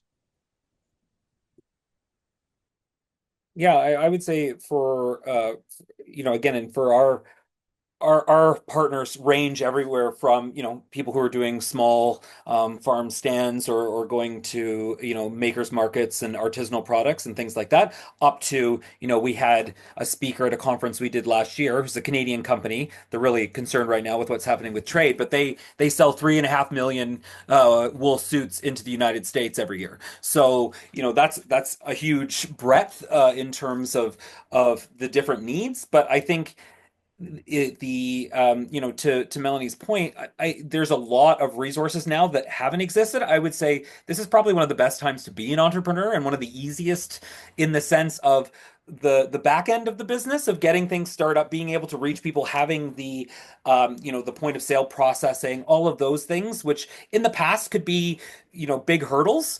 We have a trading partner, for example. It's all set up on Shopify, another great Canadian company, where you can have your store process your payments, track your inventory, and there's lots of other similar products. That's just one that comes to mind. But so the story has always been and will continue to be, you have to find your consumers where they are. And so, many of them they'll be on social media, they'll be in these physical markets. You do research about that's an important part of the business planning process is, where do you find your ideal consumers, and what does your ideal consumer look like first, and then where do you find them, and use the tools that will help you to reach them. But I think again, there's never been a better time to be an entrepreneur because a lot of these tools now that are available, especially these digital tools like Shopify and so forth. Great, thank you. And I mean, you've both kind of touched on this, but there is a question in Slido, if associations can help local farmers with regulations, labeling, and claims. So I know you've mentioned your kid a couple times, and Melanie, you said you certainly help your members with that. Is there kind of a formal process for that, or really just reach out? What's the process for getting support there? Yeah, I would say just to reach out. We try to put as much information, say, on our website as we can. So, if there's labeling guides and all, things like that. But most of the time, it can be, as I said, kind of specific into the situation. So it's always best to kind of reach out and just ask, and I can definitely point you in the right direction. Either, if I can have that information myself or know who to contact to get the most accurate information that's there. Yeah, we would say the same thing. If you've got questions on labeling claims, things like that, please do reach out. We're always happy to help. And in a lot of cases, again, we already have the validated claims. We can point to the research that will back up if you're ever challenged on, where did these numbers come from? Where did these qualities come from? We're also involved in new research, collaborating with other national industries around the world through our work at the International Wool Textile Organization. So, for example, Canada, we're chairing the group right now on interiors. So we're doing all these tests on carpets, and some of the early research that's coming out actually is fascinating because even these companies that make wool carpets, they've even bought the idea that, well, you do need to add in a bit of nylon for durability. That's sort of been for commercial carpet has been, oh, you do 80/20.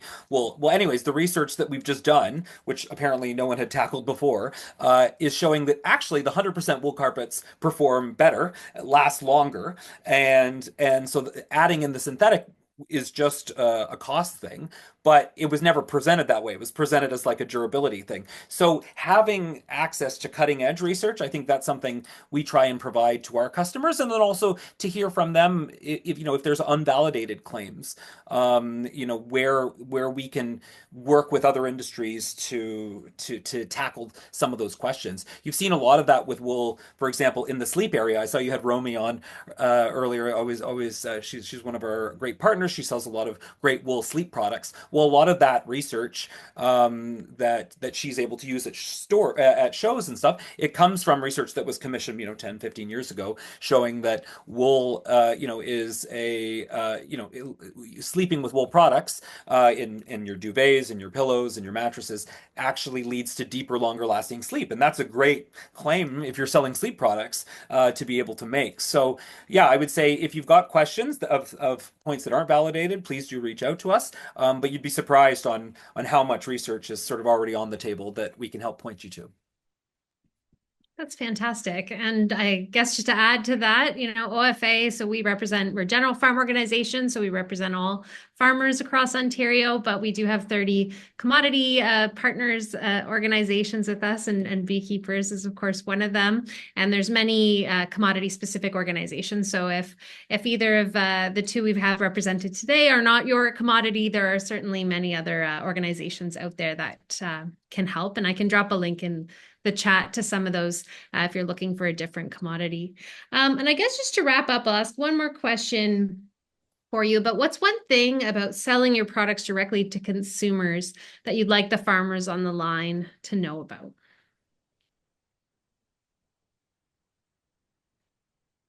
I guess I'll just reiterate a lot of what the previous panel said, and that have value in your product. Understand that you put your heart and soul into this, and it's worth what you need it to be worth. There's so many times where I see products trying to be sold, undercutting and not worth what they are worth, and the thought that, well, I can move more product because I have it maybe at a lower price, but you know stick to your guns, right? Like, I think there was a question in the chat, like, how do I respond to a consumer who wants a discount? And a lot of my association memberships just say, we don't. We say no. This is the price, take it or leave it. If you want something cheaper, you're not my customer. So knowing your target, yeah, having those values, stick to your values and value your product, because it's worth a lot, and you're worth a lot. I would say, just building on Melanie's point, that you absolutely have confidence in your product and be able to tell that story. If you're marketing, something that's created, that's grown on your farm, and that you've led the processing of, you perhaps have led the design and manufacturing of, tell that story. Explain it and work on, I heard on the panel earlier, your elevator pitch. What is, your unique selling proposition that you can sell and, to someone in a very short period of time, to tell them of why is it worth buying these mittens? Why shouldn't I just get, the cheap ones that I can get at Giant Tiger that were made in China, of synthetic, and those will cost me $1. But these are 20. And it's like, well, these are, it's going to keep you warm even when wet. It's going to last a lot longer. They're more comfortable. It wicks moisture. All of these things, and that having that dialogue, having that conversation, it's a big part of building the value of the product. Because once people understand, once they have sort of a narrative to hang on, why they're spending a particular price point, it becomes a lot easier for them to open their wallets and justify that, well, of course, like, it's wool, I must have this blanket. And if only it were so easy. But that is part of the process, I think, that is so important, is that storytelling.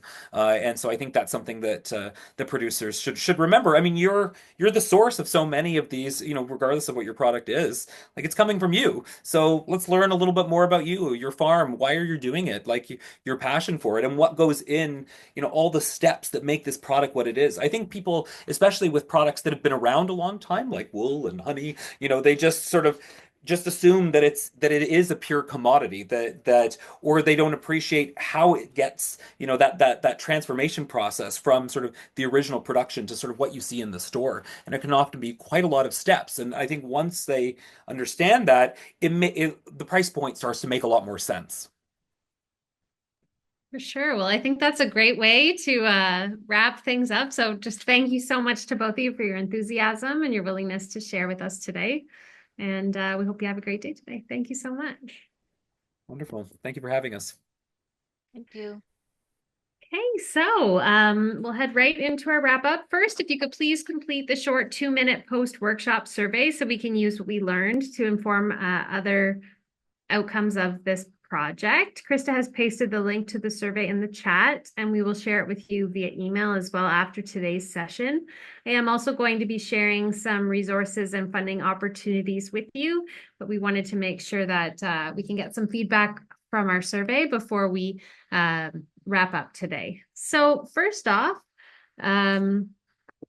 we will talk about some resources and events. So some of these were mentioned on the call today, whether it's your economic development office, planning staff, commodity and agricultural organizations, Community Futures Development Corporation. And there's also the Global Agritourism Network. If you're in this space, they have free webinars and they also post all of their recordings online. So it's a great opportunity to learn more from the Global Agritourism Network. The BDC business loans, they're financing for entrepreneurs. They offer several financing options and you can contact them directly. They have small business loans, financing for startup, new and established businesses, commercial real estate loans, equipment loans, and the inclusive entrepreneurship loan for business owners from underserved communities. There's also the Canadian Agricultural Loans Program. So it's a loan guarantee program designed to increase the availability of loans to farmers and ag cooperatives. You can use them to establish, improve, and develop your farms, while agricultural cooperatives may also access loans to process, distribute, or market the products of farming. Lenders such as banks and credit unions issue and administer those loans. So reach out to them to find out more. And SNAP. So it's the Sustainable New Agri-Food Products and Productivity Program. Eligible products for the program may fall under new products, productivity enhancement, or the clean growth and agri-food stream. Intake 3 is now closed, but you can make sure to fill out the form on their website to keep up to date on upcoming intakes. And as always, if you can check out our Cultivating Local website, that's where you'll find our recordings from past workshops, as well as today once everything's processed on our end. So if you head to ofa.on.ca/cultivating-local, and as I mentioned, now that this is our 9th and final workshop, we will be converting that page into a user-friendly resource hub. We're developing several resources out of everything we learned over the past 9 workshops and posting them on that page. So please check it regularly and make sure that you're reaching out to us if you have any questions or want more information. So finally, thank you again. The Cultivating Local project is funded in part by the Ontario Ministry of Agriculture, Food and Agribusiness. I'd like to thank everyone for joining us today, our partners and our OFA members for supporting this workshops. Thank you to all of our speakers, panelists, and attendees for participating today. And we hope you all have a great day. Thanks so much.